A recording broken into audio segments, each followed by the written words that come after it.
Yeah, so well, you tell me, what did you want to, Well, I know that, so it's because this is a research class, and a lot of our students in this class have been researching some of the same issues that have been coming up in the legislature this year.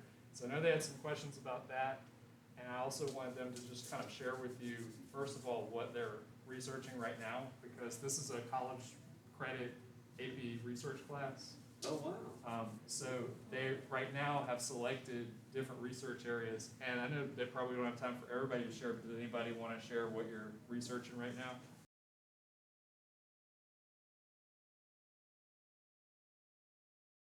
Okay, very cool. Goodness, these are graduate level. So this is for college credit. Yeah. All Right. what you're doing. Yeah, Are you all seniors then? They're No, juniors. Juniors, that's crazy. Wow. Yeah, I think one thing that I was hoping that they could kind of talk to you about is, and this is something that they have brought up a lot this week as we've been looking at some of the legislation, is just, it seems like right now we're using K-12 as kind of a monolith, whereas obviously there are things that we're doing in here that I think would surprise a lot of people that students are able to do in a sophomore even, or a junior or senior level of high school. So It would be quite different than what the younger grades would do or even be able to. yeah, exactly. Yeah, which is why we obviously have different curricula for those different levels. So I know that y'all had some questions. Does anybody else want to share what you're researching? No. Some of us are still in the early stages of figuring this out. What they have to do actually is just what we're doing. They have to come up in front of a group and formally present and then defend whatever their research findings are, kind of like a thesis or something like that in grad school. So that's what we're trying to get them ready for. Because I think they might not all be interested in the same areas, but we kind of expect they're all going to end up going to at least one round of grad school, right? Yes. Yeah. Okay. So what were some of the questions that you had?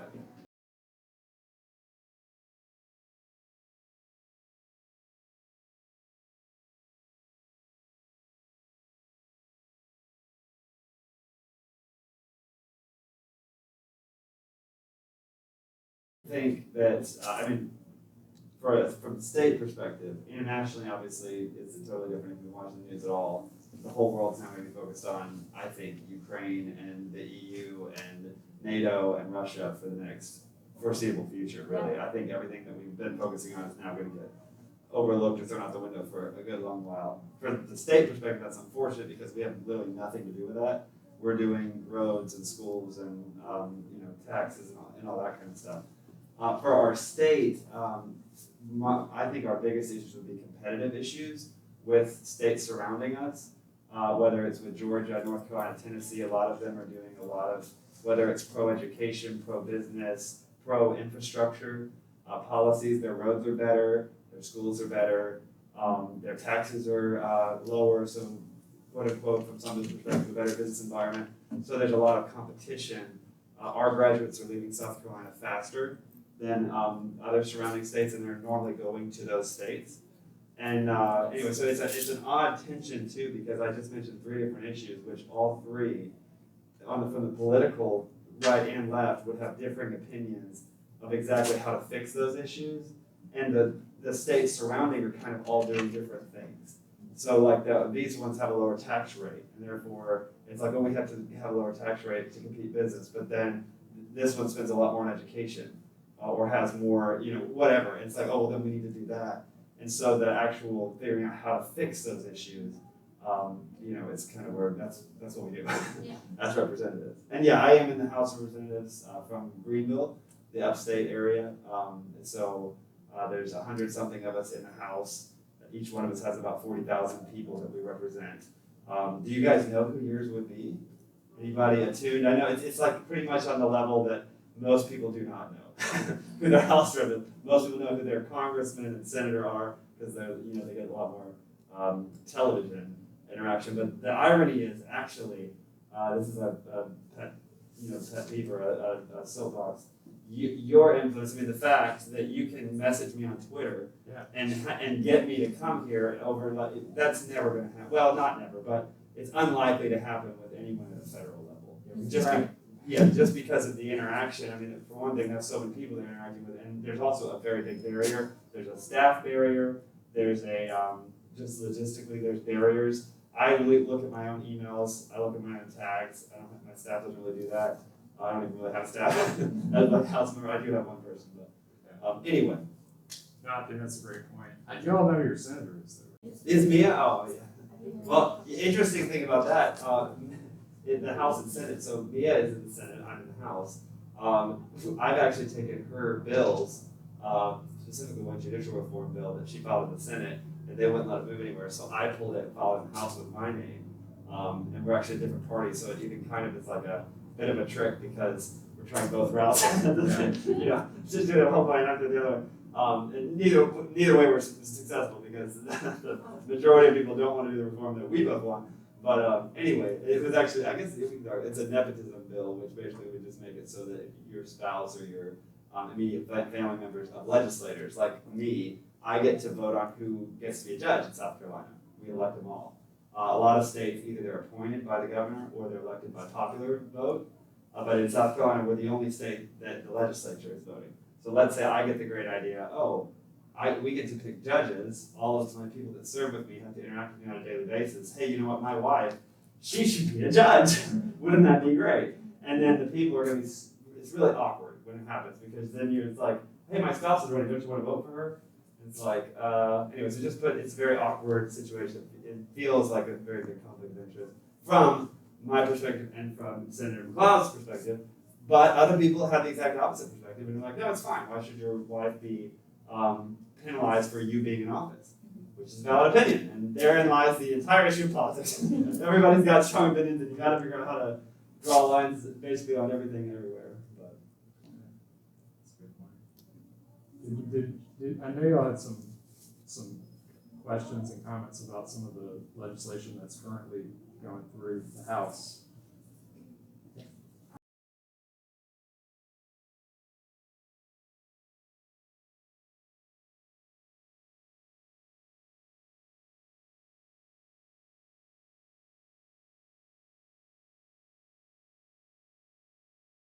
Do you mean the big funding change that's happening right now, or you mean the curriculum, like what we were interacting with like the more teaching content ban, or which one? The biggest change in education that's happening right now that might happen is actually the funding.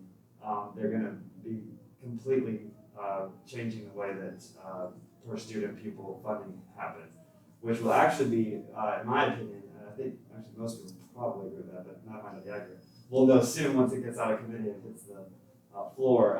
It should actually provide a lot more funding for education and more pupil funding, not administrative funding. So I think that's a big issue we have. We give, and some administrators do great jobs with it, but it's like you give it to the school administrator to decide all these other things rather than going directly to the student and what the programs that you're directly in, which is more to the classroom and to the teacher and to the resources and different kinds of programs. At least that would be one argument. Another argument might be, well, no, the more administration you have, the more you can test and develop programs and things like that. But anyway, it's very bipartisan though, this funding push, and I think it might, we'll see, it might actually not have opposition. But yeah, that would be huge for South Carolina because it would get us more competitive in the education field. Another one, and maybe I should talk about this in front of you, would be I'm just kidding, the teacher salary increase is another big one right now because we increased it, was it 2 years ago? I'm sure you know. It's more than 2 years. Yeah. Was it 2 years ago? Yeah. Yeah, with the big, and they especially based froze on it 2 years ago and then unfroze it. Yeah. I think some people felt like that was an increase somehow. Well, you know, it actually, I think the biggest change was the starting teacher salary. Right. So it was at, I don't even know what it was at, but it was pretty low. And then it was raised 2 years ago to the Southeast average. So all of the states are the beginning salary. So if you want to be a teacher, you'll at least be competitive with the majority of the other states. I'm not sure that's accurate because they raised the minimum to 35. That's not the Southeast average. But you're right. Yeah. That's the goal. That's the Education Finance Act goal. You're right. Yeah. They're trying to get closer to it. I agree. To where it meets the average or beats the average? The goal was the requirement under EFA is that it's at least the Southeastern average. The average teacher pay in South Carolina has to meet the Southeastern average. There's not a requirement for starting teacher pay, but there's a pay scale that starts at $35,000. Yes. Yeah. They're trying to get there. But we're trying to beat. We have never gotten there during my career, but maybe we'll get there one day. I would need to Google that because I'm pretty positive that 2 years ago it did increase it beyond the majority of our southeastern neighbors. Our starting teacher salary. Starting salary, you might be right. And that's statewide because the funky part is places like Richland and Greenville that get more money from our tax base then add more, and the starting teachers get paid more than in rural and low income areas. Right. I think the EFA requirement is for the state contribution to match the southeastern average, right? Yeah, I think there's, but even within that, the average of one specific amount, if everybody's meeting that same average, then there's a new average. Yeah. You see what I'm saying? Yeah. Because then, so it's actually, to be competitive, it's actually above the quote unquote average of the southeastern average. Yeah. So we're actually looking at like competitive, like how do we specifically compete with Georgia, Tennessee, North Carolina would be the three main ones. Right. But it is, I think, also included Alabama, Florida, I don't know if Virginia isn't that either. But one of the big things we're pushing in the budget right now is to increase everybody, all teachers, another round. And once again, the point being that so that the teachers are competitive, because if teachers don't get paid enough in South Carolina, why don't they just go to Atlanta or Charlotte or wherever else and get paid better? We also have the issue with, as I mentioned, the rural and suburban areas have a lot bigger tax base, and they have more money that the actual school systems can then give other incentives for teachers. And so most teachers, and this makes total sense, want to teach for those schools. They don't want to go live in the middle of nowhere and get paid less, right? Because they already want to live where the amenities are, because there's a lot, you want a Starbucks, right? Why don't you live in the middle of nowhere? And so that's another big issue, because it puts our rural areas even further behind. Anyway, but that's I would say that in my opinion, that might be the biggest issue with education. Because I'm in Greenville County, our schools are great. And our test scores are great, and our students are performing really well, and a lot of it's because it's funded well. Yes. And the teachers, actually, I would even say, are funded well. And but when you get areas where it's a harder thing, just like any business, if you have not enough workers, or the workers are understaffed and underpaid, you get certain results. Anyway, so that would be my main opinion on education. With the curriculum specific, what the bills that we were talking about is more of a how instruction, specifically civics instruction, should be taught in the classroom. And it really would be related to like a religious or worldview type similar analogy, where it's like what is appropriate for teachers, or really anybody, even me being here, to come in and tell you, you need to believe this and this is truth. From a political standpoint, like if I come in here and tell you what party I'm from and tell you that this is the way the world works, this is fact. If you don't believe that, that's fine. You're wrong. Your facts are wrong. Everything you believe is completely wrong and based on fantasy or lies, or it's morally wrong. And what I believe is morally true in fact. And that's a problem. It's a problem for religious instruction. It's been a problem in the past. It's a problem that I think that's, in my opinion, is the crux of the issue with the parents and the modern push for that. It's really a civics, it's really a political thing. And then different political movements get lumped in with it, whether it's, I'll leave the political movements out there. But anyway. It's hard to do, isn't it? It is. And I agree with that. And I actually, when in coming and thinking about that, I was like, it's kind of ironic to come, how do you talk about the class? But maybe that's your point. Well, no, I think one of their concerns that we were talking about earlier, and they can probably speak to it better than me, but I think the reason we were asking about this specific, I know the partisanship out of civics bill, if I'm reading it correctly, would mean that we really couldn't do what we're doing right now, right? You could. I couldn't. It would be that I would, like I was saying, we can talk about civics, we can talk about the process, we can even talk about ideas. But they couldn't talk to you directly about legislation like we are right now, right? Because the way that it's written right now, it says that they can't be given any credit Oh, no, for activism. It would just be if you. Well, it doesn't say activism. I think that would be great. That would be a great change. If it says right now it's lobbying or it says a bunch of different verbs. And the way that I'm reading it right now, the way we were reading it was that if you were to come, we could talk about, like you said, we could talk about very general things, but if they had any opinions about a bill, for example, because they're getting credit for being here right now, they wouldn't be able to engage in that. Yeah, and specific lobbying. That might actually be exactly the effect of that bill. That language, the one I'm thinking of is the one that's like, if you as a teacher wanted to assign credit and say, oh, go to the State House to lobby on this issue. Right.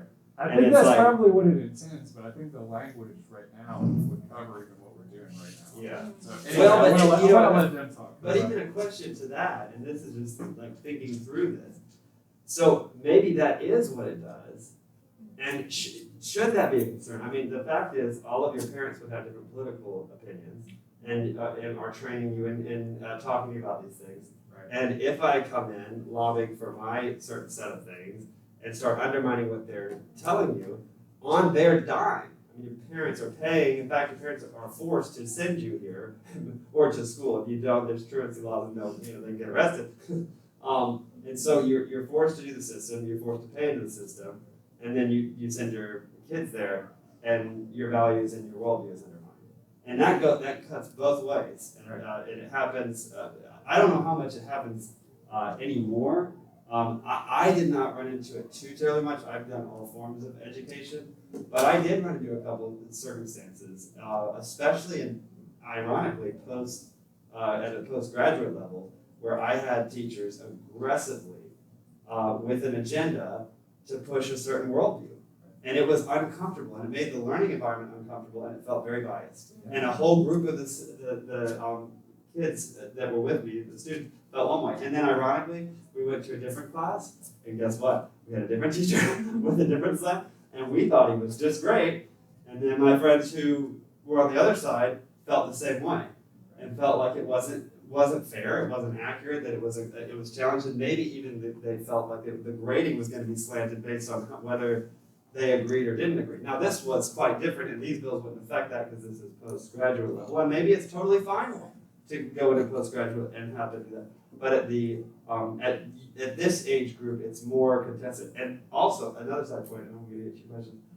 Your point about age is really a tough one, because you're right. High school students can deal with a lot more complex issues and can deal with worldviews being challenged and discussing issues. But you're going to run the gamut of probably even just your parents as far as what their opinions on that is. Whether or not you're at an age right now where you should be doing that. Maybe they'd all be great. Maybe half would be great, half would be no. Maybe the majority would say absolutely not. I don't know. It seems like my constituents in me want it out of K through 12. That's that does seem to be the really tricky thing about trying to satisfy a bunch of parent demands, as much as we'd like to do that, instead of looking at what our constitutional requirements for providing an education is. But I'm gonna let them talk. Yeah. Well, but parent demands, if the parents are funding it. Right. And but I'm funding it too, and I don't have kids in school. Well, go ahead. Well, yeah, that is exactly true. All taxpayers are funding it. Right. And so they do have a stake in it. Hence why I'm the one, me and my 100 and whatever cohorts that represent the 40,000 people are the ones who are determining both the policy and the money. Yeah, I don't mean, it's that position. Yeah.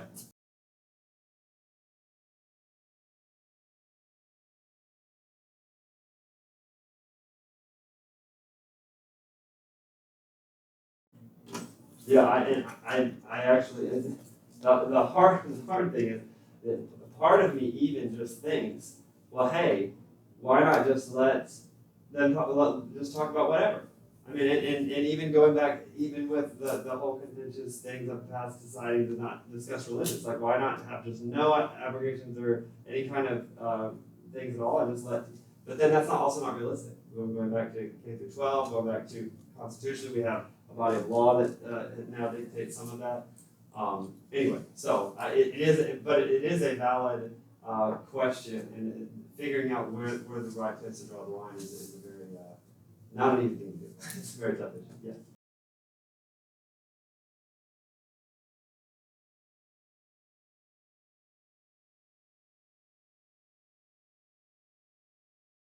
Without helping make change. I don't even know that either the actual language of these bills or the intent of the bills, of course that would be vague, because some people think that the language is doing that, but I'm pretty confident that the intent is not even to limit making connections and even explaining the why. It definitely doesn't limit the actual structure of events and facts and names and stuff like that. It would be more the next step, which is this is what happened, this may be the connection to why it happened, and here's how it impacts today, and here's what you need to be doing, and what you need to think about how what's happening today. And by the way, if you don't think this specific way about what's happening today, you're wrong, and you are tied to these same bad actors in the past. That's really where these bills directly go to. And they're concepts that are being discussed in the wider education, political, even economic fields in higher ed, especially, and even just in academia more generally. I'm sorry. That is a core issue. I mean, if you saw some of the testimony on the bill, that was what a lot of people were like saying that, oh no, it could limit that. Right. Because one of the bills specifically talks about like the emotional. I should have brought a copy of the bills. I think I have. Were y'all even going over them? So. Well, we looked at them a little bit. I mean, that's the nice thing about a research class is basically wherever we want to go. Unless something changes, we can kind of look at them. The one, okay. I know the one. No, I think this is it. Let's see. No, that's the partisanship. Okay, where's the one that's? Yeah, so ideological coercion and indoctrination. Once again, that is not. Let me tell you all these different things that happened.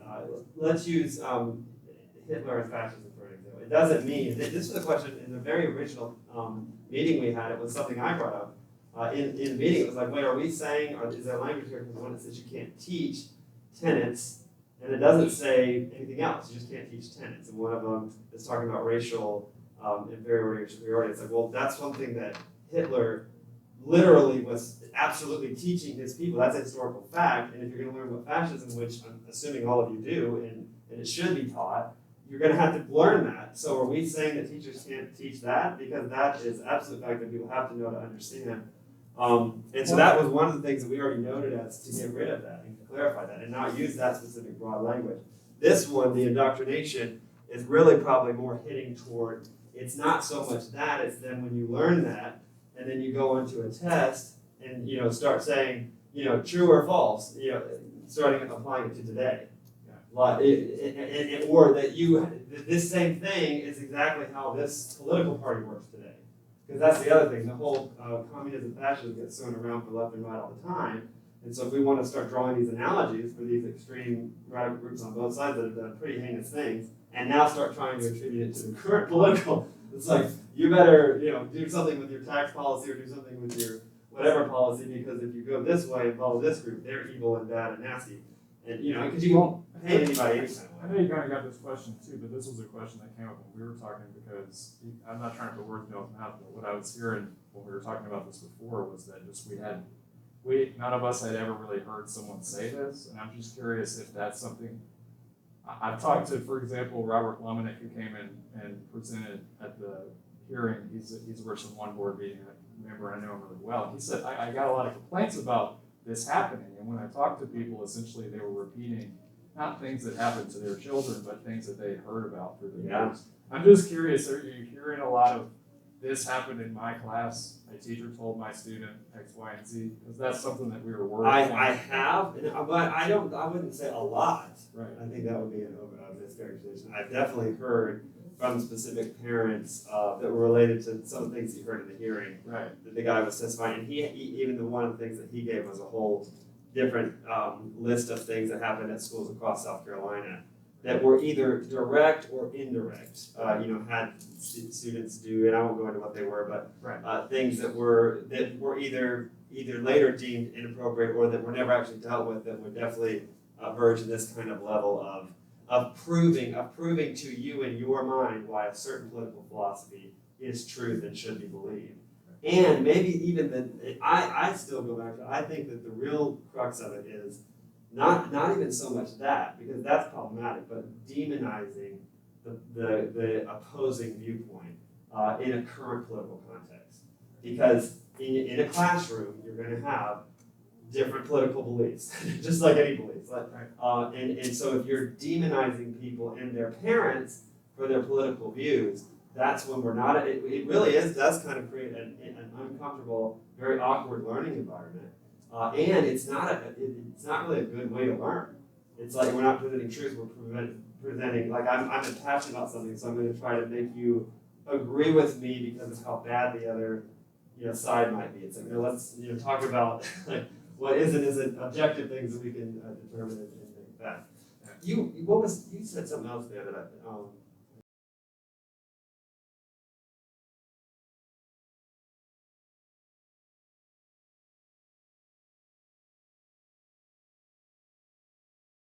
first of all, it would be from both sides. This one, and that was one of the other things that I think that's why I don't like the original drafts of these bills, and I think most of the committee doesn't, because some of the language, and you even pointed out, comes from far-right think tanks that is intended to go after far-left ideologies. But this happens on both sides of the aisle. When people get excited about their political stuff and then want to make the connections to why they're political, validating their own political viewpoints, and especially when they literally start applying it to modern contexts and about modern institutions and just all of that. I mean, well, I do think that's what's kind of struck people about the heavy focus on CRT, which whether you like it or not, and we have not really discussed it because we're not allowed to, but whether you like CRT or not, it is generally considered to be a more left-leaning philosophy. So if we have bills that are banning that, but not say banning, because I don't think that lots of people are teaching children to be Nazis or fascists either. But just in case, let's maybe conclude that. Do I think it's ever happened in South Carolina? Yeah. Do I think that anyone in South Carolina is teaching white supremacist ideology? Yeah. Enough to pass a law about it? That's for y'all to decide. But I think that is one thing that struck a lot of people, is if the goal is to take partisanship out, why pick on a particular left-leaning ideology? And I think you're right. It's because they came from these particular think tanks. And maybe the core idea of getting bias out of education is a good idea. But it's kind of like saying we're going to take all the partisanship out of education by not allowing people to talk about Republicans at the end. That the bias is in the bill itself. It can feel like that, So, I'm sorry. Well, no, I actually think I think that is a very valid point and concern, and I think that's why the bill will ultimately be changed. The one that comes out of committee is not even going to be called this. It's not even, it might not even literally mention CRT. I won't be surprised if it doesn't. I think it's going to be curriculum transparency.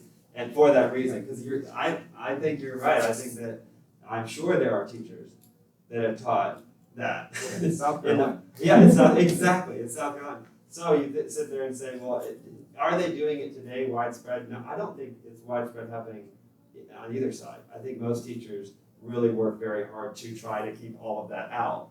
But I do know that it does happen, and also teachers are people. That goes back to some of the things in the bill that are excessively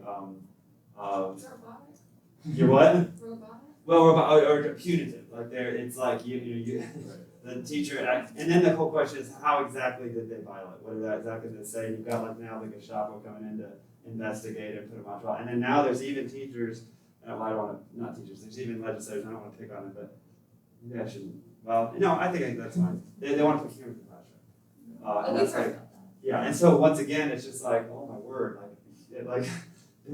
literally like have something literally watching it every moment of every day. So it's like. I think we're all glad to hear you say that because I assume you guys don't want to be on the camera all day either. Correct. 24, yeah, and where is it going to go? And who's going to use it? Right. And where does it get posted? Because I gave you my opinion, which was biased. I don't want cameras about it. People that want it think that it's a strong safety argument. Yeah. That if somebody's abusing somebody, we want to have. It also absolves the teachers if they didn't do anything wrong. They can say, "Look, go look at the footage."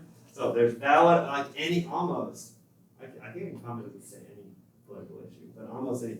There are two very valid sides. Yeah. And that is hard when you come in with certainty as a legislator, because it's like I feel like I know what is the right thing and my even constituents want you to know the right answer on everything. But the truth is, on most issues are complex. Most issues have two very valid sides, and you have to figure out which is the better side you know, as a case by case basis. And it literally in the representative government we have, it's that kind of constant back and forth, and it forces compromise. It forces people to work together. It forces quite odd alliances between people that you wouldn't necessarily expect. Anyway, yeah. You know why? Because you're right there.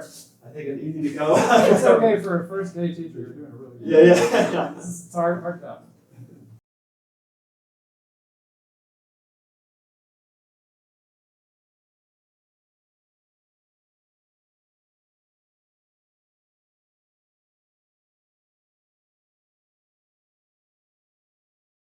Yeah, they would if they're going to use it in the schools. And that would actually be also the same would be true for the textbooks that you're using. There's different options, but if a curriculum, there's a lot of options they can pick from, but if one doesn't work under our standards, they can't use it and they have to pick a different one. So, but College if boards, we're working on national, it, let's use it, but- what would we use? This is a good point that you bring up. It's like, is that really?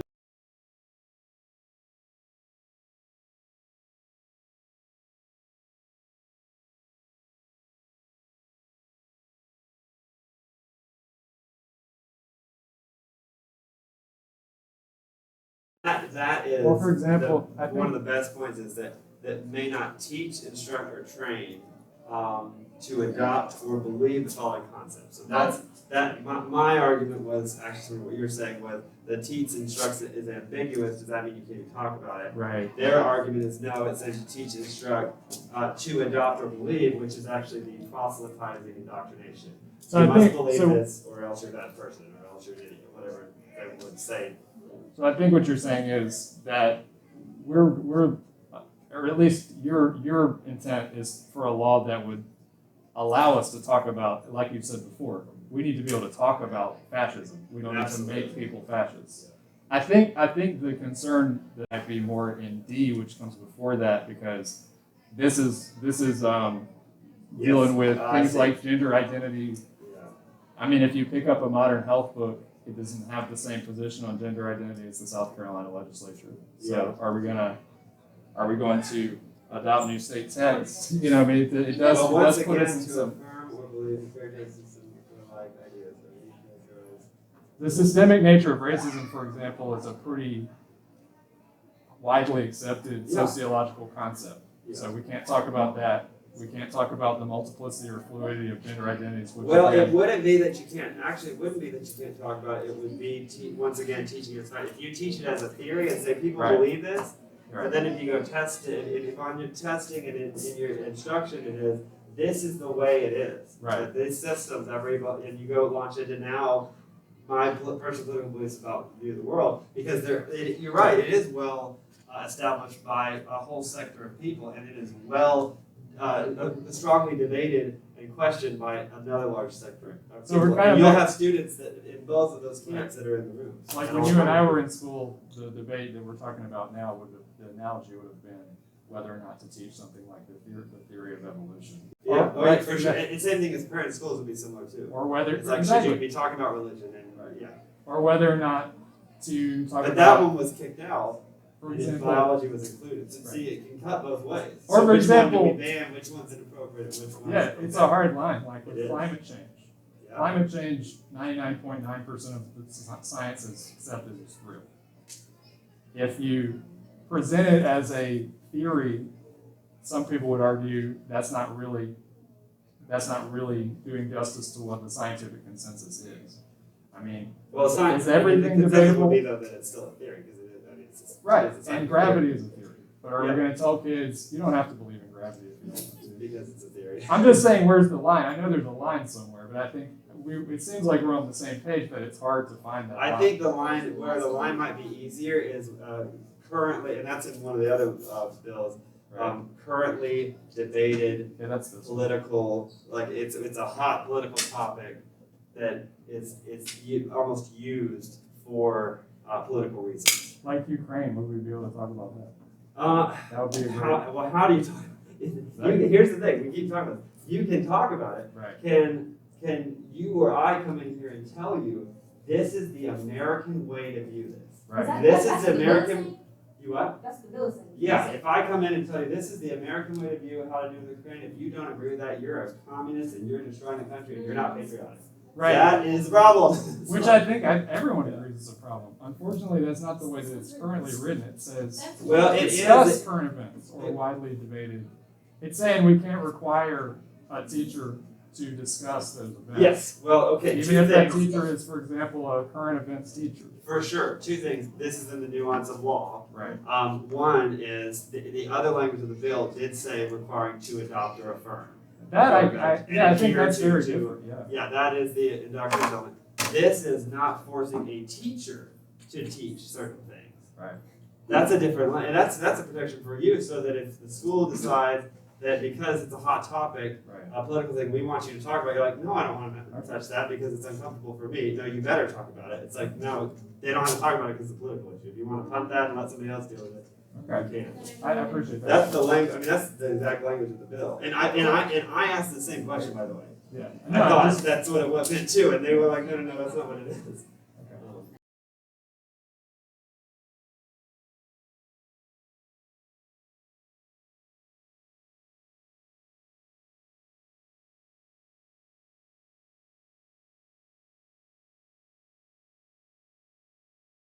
You're asking me personally? Yes. Am I also slightly cynical, as I'm sure that I know some other people are, that there are plenty of people that are pushing this, that might not be the reason? That maybe it isn't necessarily to protect children as much as it is to advance a certain political agenda. But see, that's most bills, because that's a political system. Yeah. You have some people that are doing it really for certain reasons, and other people that are totally using it as a I political think a thing. lot of people try to separate it.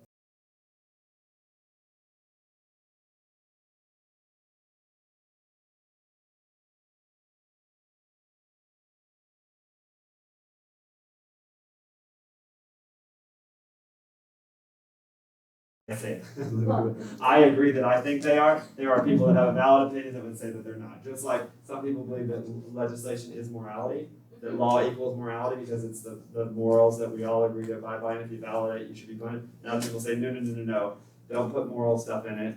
We don't need to worry about morals. It's just how society determines how to properly order and function society. That's like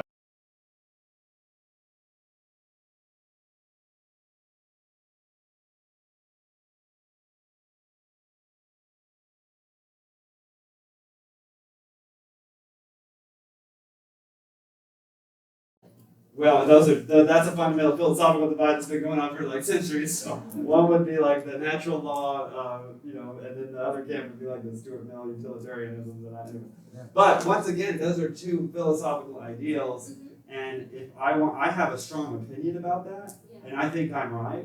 But do I come in here and tell you that I'm right and this is why and the other side is wrong, and going even further, the real issue, and this is why I truly believe this legislation is even here. I think that when teachers used to talk about stuff and give their opinion, I don't think parents really cared that much. Like if I knew that my teacher had a different political opinion, I don't know that it would really bother me that much. It's when it becomes, and if you disagree with this, you're a bad person. And that's where, with some of these type things, I mean, with the discussion of race, that people feel like, and the people that are coming to me feel like, that's going on in the classroom. It's like, oh, you disagree with this political thing, then you're a racist, or you're a whatever the line that wants to be thrown out there. And that's where we're now entered an area where we've got to decide what isn't appropriate for the classroom.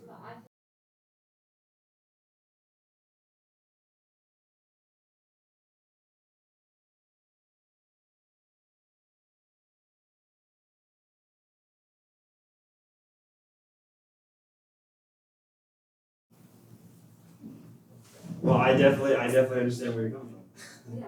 I think, like I said, I could then give you a whole counter argument for why somebody would disagree with elements of that. But I think that there's very excellent points that you're making as far as like what should and we shouldn't, because that's really the core thing is what should and we shouldn't allow in the classroom.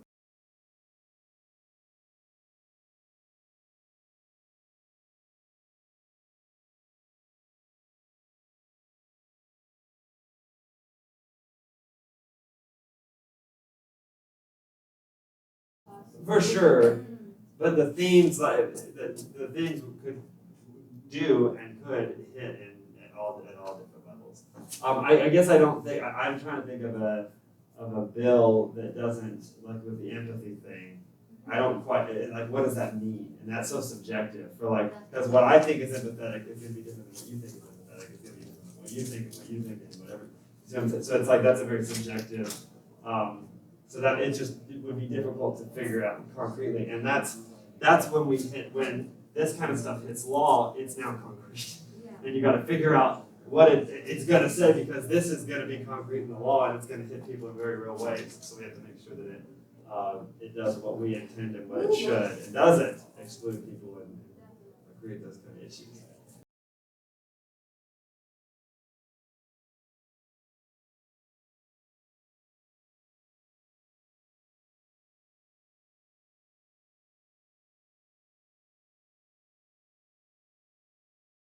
Well, first of all, I think that is such a well stated. So many things about that were so good on so many levels, and that could be like a whole class of just discussing like how to decide what is and isn't appropriate, and whose idea of what is and isn't appropriate. And I wish I had recorded you right there so I could answer, because you made some really great. What was it related to? I was there, and then I got on the end of your thing and I forgot the beginning. We'll try to make a transcript of it and send it to you later. Yeah. What was the very beginning of what you said? Do you remember? Probably not, because you said.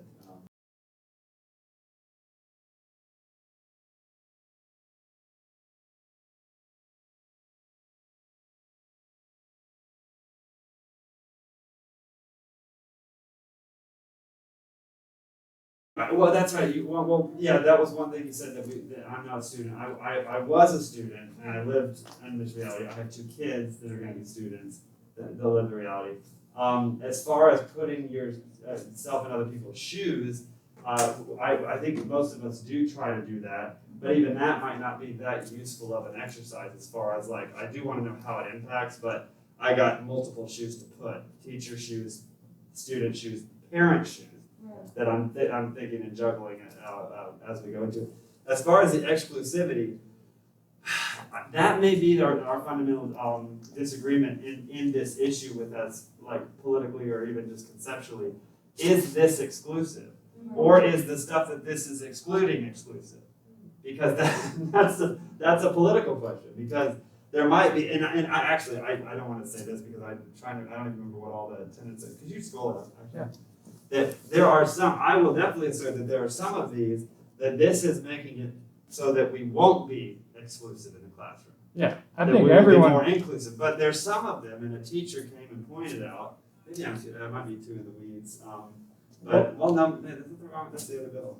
Whichever one was talking about the founding principles. One of the USC professors came and was making the point that, like, if you're going to say that there's one interpretation of the founding of America, because it got really in the weeds as far as, then it's like you get into an issue. Was it the 1776 one, the one that requires the 1776 report commission to be aligned with South Carolina history standards? No, it was in one of these bills. That's one of these bills.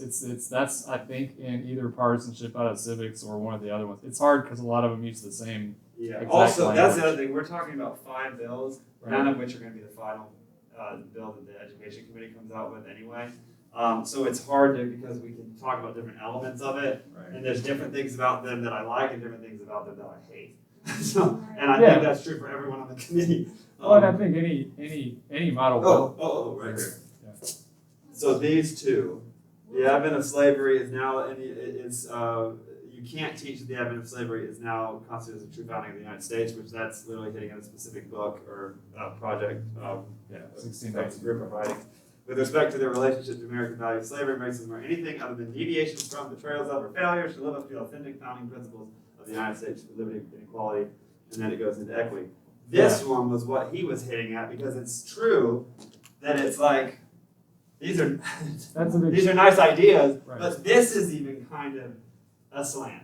Oh, for sure. And that's where you get, this is someone's interpretation, and that's what it's like. That comes from the 1776 Commission report. That's where that comes from. Yeah, well, and that is a very good example of So that should not be in this in this bill, because that is hitting directly to really what both of you mentioned, where it's like if it is a political and that will make some people uncomfortable, because they'll be like, well, no, everybody agrees on that. But it's like, well, do they really, or is it actually a kind of a political question? And if it is a political question, then that's probably something we should avoid as teaching and saying that they have to teach it this way. You see what I'm saying? So yeah, and maybe that's really gets to the kind of the crux here. But I will personally then assert and go back to most of these I do not see as that. I think that these are going to make a more inclusive learning environment and actually are hitting against exclusivity. Well, I think a lot of people feel like that's the goal. You have 5 things that most people agree with. And then you tack on some more. But I mean, more I'm not even trying to be cynical. Isn't that the way that's the way we often write not just legislation but any argument? I mean, that's what I would teach my students in rhetoric to do. If you have if you have a sour pill, you got to put some sweet stuff. Yeah, and it makes sense. I mean, I think it'd be hard. Who is going to argue that we should teach the tenet that any sex, ethnicity, religion, color, or national origin is inherently superior or inferior? I mean, who, even if they believed that was true, would publicly say that? That seems ridiculous. Yeah. And it's only when we get down to the bottom, they get a little bit more, it's kind of written a little bit like the Declaration of Independence itself, where we start with the stuff that we all agree with. And then we get into the really nuanced stuff that sometimes you read and think, could I even teach the Declaration of Independence using this? Did King George really do that? Is it okay for us to talk about the ignorant savage that's in the Declaration of Independence? Or is that too racist for us to even bring up? Will that make people uncomfortable? Yeah. And that was what the uncomfortable thing. That's what we were talking about earlier. One of the bills, and we never got to because I don't know which one it is, but that's almost the litmus test, is whether students feel uncomfortable, emotionally feel pressure, feel guilt. That is in my opinion, a sketchy standard to make, because you can feel uncomfortable and offended or feel about almost anything. Yes. And so if we're going to put it on the teacher or other students, depending on the bill could end up being anybody in public schools can't do this, and that would even include y'all. That's unrealistic and a free speech issue, I think.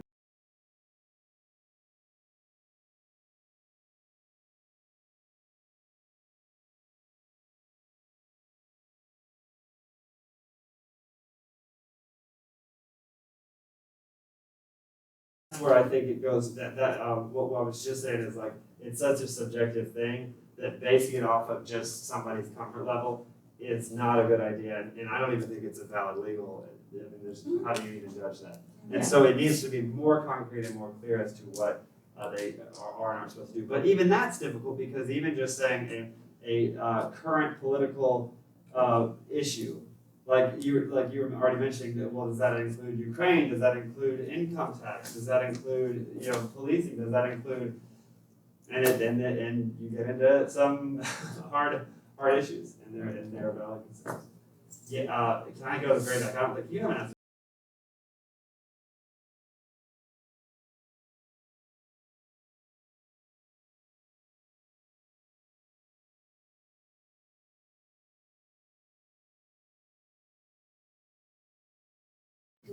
Well, you won't ever get away from it. That's life.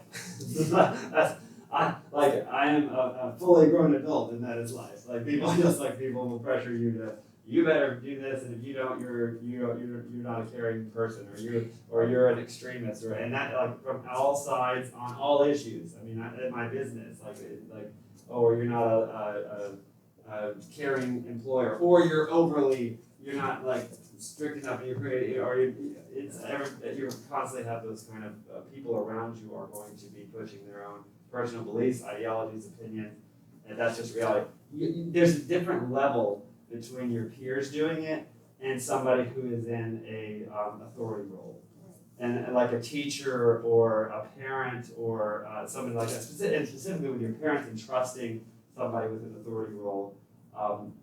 It's a very sensitive thing, whether it be in a religious world like a pastor, or in a counselor or doctor, whomever might have some kind of input into your life. It's a very it's a tenuous thing, And so with teachers, that's why we want to be careful. But with students, I don't think we should really limit much about what students, I guess, I say that. You probably have policies, I'm sure, that do limit what y'all can say to each other. Yes. Just for, health and safety reasons. But I'm just thinking that I think that's why students aren't mentioned and the student projects. And I don't think I would want student projects to be mentioned, because if the student wants to argue stuff, why not? like I said, you guys can argue with each other all day long. It's just it creates an issue, I think, with the authority structure. Because like I said, if your authority is telling you it's fact, and your parents think it's different, then it's now a conflict of authority, and it can undermine your parental authority. Well, for the record, I've worked in 6 school districts in South Carolina. That has been the formal policy of all of those districts for my entire career. What? Sorry. Exactly the part of these bills that everyone agrees on. Which is that Gotcha. we don't indoctrinate students. We don't talk about partisan politics. We don't tell students things. I mean, not that teachers don't break those. And we heard examples when we were talking earlier where they break them in the other direction of saying things that, again, are racist or that make students of color feel uncomfortable, or make LGBTQ students feel uncomfortable. Yeah. But they certainly get broken. But it's not that districts and schools don't already have a policy in place. Our district does. It's that teachers aren't. We have a formal board policy that essentially says all of the reasonable things that are in these bills already. And we already enforce them, and we already take disciplinary action against people who don't follow them. But it's the other stuff that's added in. And on top of it, I think it makes people feel like, are we not trusting local boards to do those kind of things? And again, I can see both sides to that. Some people don't trust local boards to do those things. But I think that's kind of where it becomes, for educators at least, kind of confusing why suddenly we're worried about this. I think we'd all like to make the school system less racist and less discriminatory. That's always the goal. Yeah. But and they get less onerous on teachers. yeah, that'd be Which nice. should be a goal, but unfortunately most of the time it's not. Nothing we ever do seems to be. I know, and you know what? That is a fundamental problem with our system. It is. And it absolutely is, because I've heard from many a teacher on that specific issue of just how much they put. And anyway, you guys you guys have to be here for all day, right? Obviously, so do teachers, and then they have to put everything that they're teaching. Some of these transparency bills, the part that I'm concerned about too, is overly loading now teachers to have every minute thing they could possibly ever talk about being somewhere listed on the amount of work that's going to be. Anyway, I'll be opposing that. Other people, the other opinion of that would be that they think it's good, but people can see it. Right. So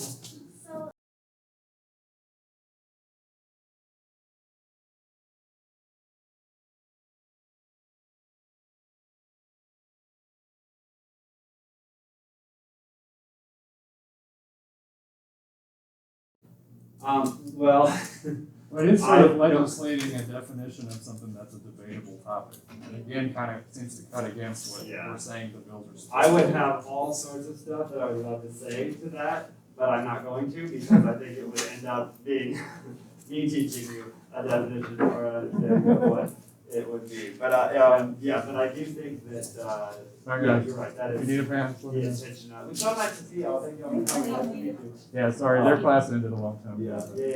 This is what a good job you're doing. They still want to come. Yeah, right. Yeah. They don't stick around when the bell rings for me. Yeah, whatever.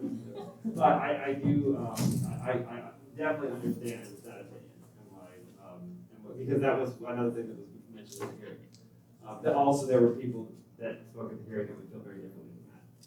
That would have a different definition, understanding, and have reasons for making that as well. That would be my, I guess, comment on that.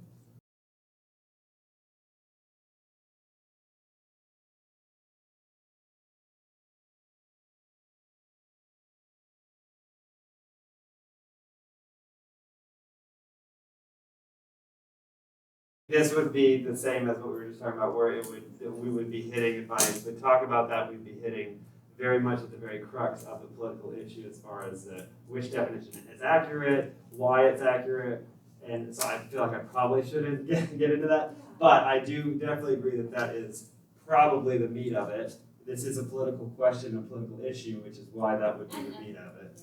But I probably shouldn't comment or push. Yeah, and actually I greatly appreciate hearing all of your opinions because, and even just like I said, being here and having to think through how a teacher talks about this stuff in a way that doesn't step on toes. Well, that was the thing that really struck me as a teacher in the hearing, and I didn't hear you say this, and I appreciated that, but I heard some members of the committee say we should just teach facts without feeling through emotions, and I really, in my mind as a teacher, we're always trying to troubleshoot how are we going to do the things that are mandated to us each year because it changes every year. And my mind immediately goes to what would that even look like if I were to try to do that?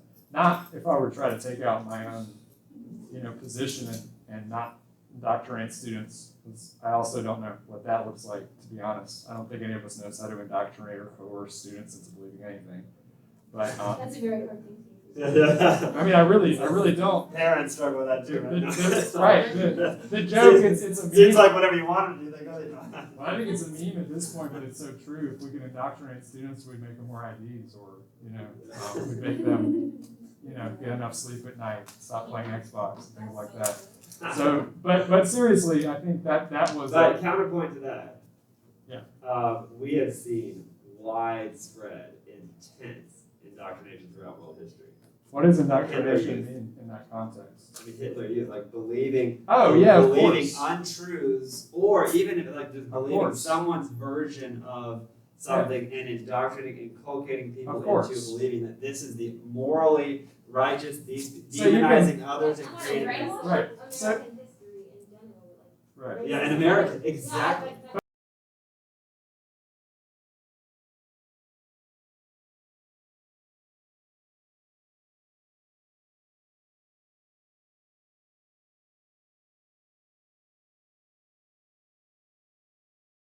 In the education system and in law, Of course. it was written in law. And that's something that people brought to the committee saying, is this gonna make it so that we can't teach that history? And that is, first of all, a valid point, that if any of this does, this should be burned and thrown in the trash. Because of you're exactly right. I mean, the intent is to, whatever the right word is, cover up history and where systemic racism occurred throughout history, then it absolutely should be thrown out and should be, well, I guess how would you challenge it? I was going to say challenge legally, but I in both my personal research on this topic, which has been now very extensive, and even talking with people that have worked on drafting this, talking to people who vehemently oppose this, talking to people who teach critical race theory, I think that the truth is we probably all, we talk it's easy to paint things in a way we want them to be, Right. and to misrepresent, and really nothing in this would actually make it so that you can't teach specific facts like that. The issue would be if some of this systemic thing would make it so that you can't talk about where in the past there has been clear violations of systemic racism, and that is absolutely a valid critique. That's something that another professor that once again in the hearing, she made that argument. It's like, so if we can't talk about oppressor versus oppressive systems, which is fundamental to the core of what some of these theories talk about, and it's we can talk about Marxism. That's one of the fundamental things of Marxism, that most of the world is oppressor versus oppressive. And that's critical theory. But that's a great example of, I think, what's so bizarre to people about suddenly deciding on one theory, whatever it was. Is that, yes, with the way this is written, we can't talk about these tenets, but the way some of them are written, it's an and some of them it's an or. And as written, it would be like, we're going to outlaw one very specific niche theory because it became a big news item, I guess. Where there are a lot of other things, Marxism, Nazism, in fact, any ism you want, it's going to. Well, I think those would be up here. But would those be that you can't, once again, that you are saying that you can indoctrinate and force people to adhere to these and say that they're true? Right. Or is it that you can't even teach what they say? Well, I'll say if that. they're telling you can't teach what they say, Right. we got a problem, because how are you going to educate them? You can't talk about theories and what they What, and I think that's where the chilling thing comes in that people are so concerned about, because the budget proviso didn't even mention CRT. But since the understanding was that it was geared towards CRT, but because it was using some of the same language from these same like heritage and NAS bills, I think it was geared towards CRT, whatever the intention of I think it was proviso good was. for CRT. Yeah, I think that's right. Well, the effect on districts, and I work for a district, and I talked to people from a lot of districts, was everybody told their teachers, do not say the word CRT. We haven't said it in this class until today because I don't want to get in trouble. Yeah. That has been the message. So I think that's where people are concerned. It's probably smart. It's not so much that but it's not so much that we're concerned even about this year. It might be better just not to talk about it. But let's be real, in 5 years, no one's going to care about CRT one way or the other. And it's going to be another buzzword that they don't like. And the concern is that by codifying that this one particular theory is bad to talk about, and not all these other theories, it just feels like the goal doesn't then become to take bias out, it becomes to make sure that we have the right bias in. Yeah. And I think if that is a valid argument. Indoctrination is definitely not our goal in public schools.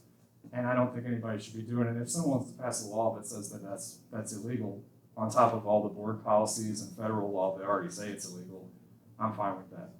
I think most people are, but I think that's what the concern is. It's not even so much that people are defending CRT. I've seen people who don't really care about CRT, but are concerned just about the precedent that it sets when we start, like, are we going to make it illegal to talk about Nazism because it makes people uncomfortable? Yeah, and that's certainly we shouldn't be teaching people the tenets of Nazism are true, and that we shouldn't be trying to inculcate those in students, but there's a difference between talking about CRT, which literally no one can do now because of the proviso. Whether that was what it said in the bill or not, I mean, with the language, no district is going to possibly take the risk of losing all their state funding just so that someone can talk about a concept that they may be okay at the law. So I think that's really why people are so the concerned. concept, the one pushback that I would make on that is that, and I don't even think that this is necessarily what you meant, but one of the things that that I took from that was that it might be something that people don't even care about in a couple of years, and maybe in a theory people forget, and why does it matter? And I understand that sentiment, but my opinion on that, and I think a lot of people's would be, and maybe everybody's would be, that ideas are exceedingly powerful, especially certain ideas. And certain ideas, you can have a theory like that when Marxism. put into practice, it suddenly changes everything. And But I guess really, that's what I'm saying is why didn't we pass a law that was banning the inculcation of Nazism, fascism, Marxism? The drafters would argue that's exactly what this is. And that, hence why we're literally banning the inculcation and forcing people to believe that this is a fact, forcing people to believe that a certain ethnic group is inferior, a certain race or gender or whomever is inferior.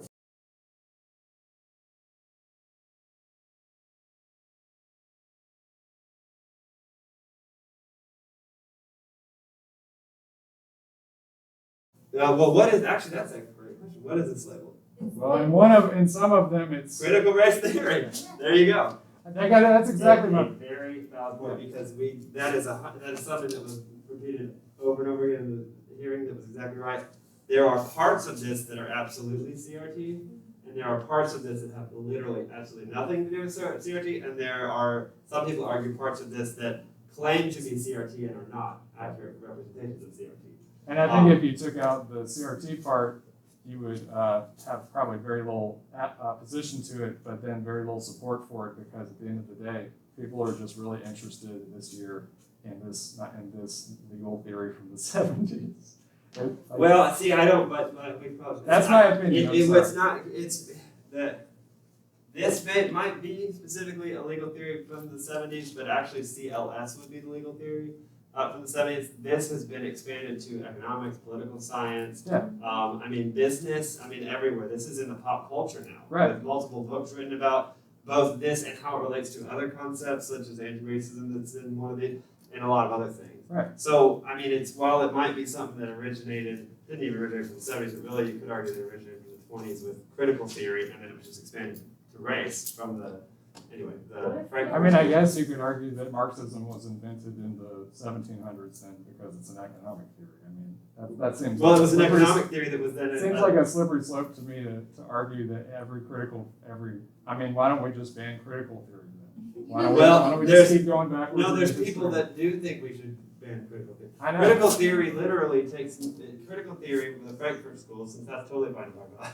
the facts of critical theory. For now. Yeah, that's right. 1920s critical theory is the Frankfurt School is developed as a rebirth of Marxism. It was what's his name, Hockenheimer, whatever his name was. They a bunch of German socio-political scientists who said instead of looking at things objectively, we want to come with a political agenda. This is literally what they said, and figure out how we want to make it work and advocate to change the world. And that was and they became with that oppressor versus oppressive systems. And they looked critical theory. The point of it is to look at all systems, all institutions, and figure out where they go wrong. But again, could you And just keep going? deconstruct them, and actually even say that if there's all these things that are wrong, they need to be completely fundamentally changed, or maybe even overthrown and replaced with new institutions. And that's all institutions. Critical theory gets applied in beyond just race, which race is, well, we leave that one alone, but critical theory will look at the family structure, Right. business structure, capitalism, representative forms of government, and all the issues with that, with gerrymandering, with all that stuff. And all of these systems, therefore, because they actually fall apart at some point, they are bad, and there might be a morally superior one, so let's completely change them. Right. And while it's an interesting theory, to think about and discuss it, to come in and say that this is absolutely true, it starts hitting on, well, Yeah, of if the course. education system is completely flawed and Right. it has all these issues, why should we trust that? Why should I be in school? Why should I why should I obey my parents? Why should I obey the police? If all of these structures Right. are fundamentally flawed and screwed up, then we're all, Yeah, I agree with you, but I mean, I think it just keeps going back to what they've said, which is, yes, indoctrinating students with all those things is bad. We've already, I think, all agreed that indoctrinating people without anything is bad. So I think the focus on this one particular theory, I mean, yeah, we can have a philosophical debate about any theory and go back to its roots and find something that someone's not going to like. yeah, that can be used to paint the whole thing Right. as bad. And again, we Which talk is not about a those. great And again, we talk about those theories all the time in school. Yeah, And and we start talking about those theories sometimes as early as first grade because they're such a part of our history. We don't start talking about critical race theory in first grade because I think it's too complicated. But we certainly don't talk about the Holocaust and leave out all the ideologies that went into the Holocaust. Because how do you explain it without the ideologies? That doesn't and mean that you we're. really can't teach history without teaching the ideology Right. behind why and what's happening. And I would Otherwise, argue it would what's be. the point? I would argue it'd be very hard to teach, for example, the history of the civil rights movement without touching on a lot of the ideas in critical race theory. Doesn't mean that you have to say that those ideas are things the students should have to accept. It's a very different thing. Yeah. I just, I hear what you're saying. I think we actually agree on a lot. But just this focus on these terms, which I think even a lot of the committee members, I know, I really feel free to have to listen to 5 hours of testimony about it. That was Because only one. We have two more. I know. The next one has even more testimony. I know, and you'll hear it from both sides, and I think by the end of it, I hope everyone will feel like, why did we pick this word? When the Yeah. word is not what we're trying to legislate. We're trying to legislate unbiased school or whatever we're trying to legislate. Why did we choose to focus on these concepts? And I know why we chose to focus on these concepts. In this case, just in the case of the bill, it's just because that's the way the bill was already written, or several of these. And bills. it's a current political issue. As anything that comes before us, Right. somebody's constituent Yeah, of course. came to them and was like, this is a serious issue, you gotta do something. Yeah. And the legislator said, what? And looked into it and decided, is this an issue to enough of my constituents to bother with it? Then they go and they file a bill, and then all the other legislators get it and say, whoa, should I be on this? What do I think? Then it goes through the committee, which is the best part of our process, I think. The fact that we have to do this, and we have to have hearings, and we have to go through the whole bill and be on record, each individual person voting for it. And because it weeds out, that's when teachers like on this can jump in, students, other parents can all jump in, and start giving their input. And it slows and stalls a lot of stuff. And by the way, a lot of people critique our system for that it's hard to pass legislation. Yeah. It's hard to get anything done. Have you ever heard that? Like, Yeah. politics, they don't do anything, they can never get it. Well, actually, our system's kind of structured that way.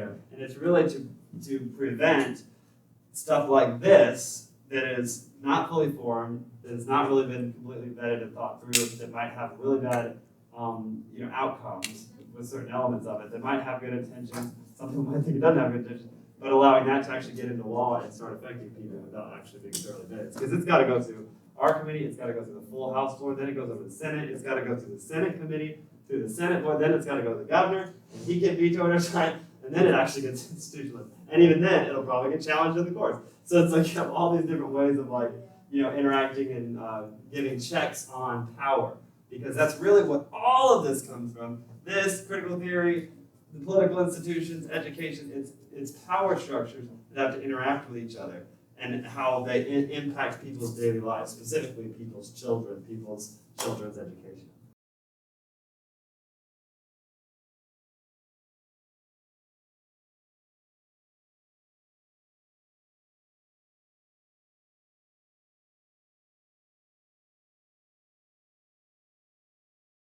Well, part of it's because it breaks it out. Like there's tons of bills. It's actually a massive amount of legislation that goes through each year, or that tries to go through, but it gets broken out to smaller groups. So it comes to our committee, and we have to sit through all the testimony and read the bills, and you get questions on them, and it creates. And the truth is, as people, all people are people. Some teachers are really great. Some maybe meh. Some students are great. Some students are meh.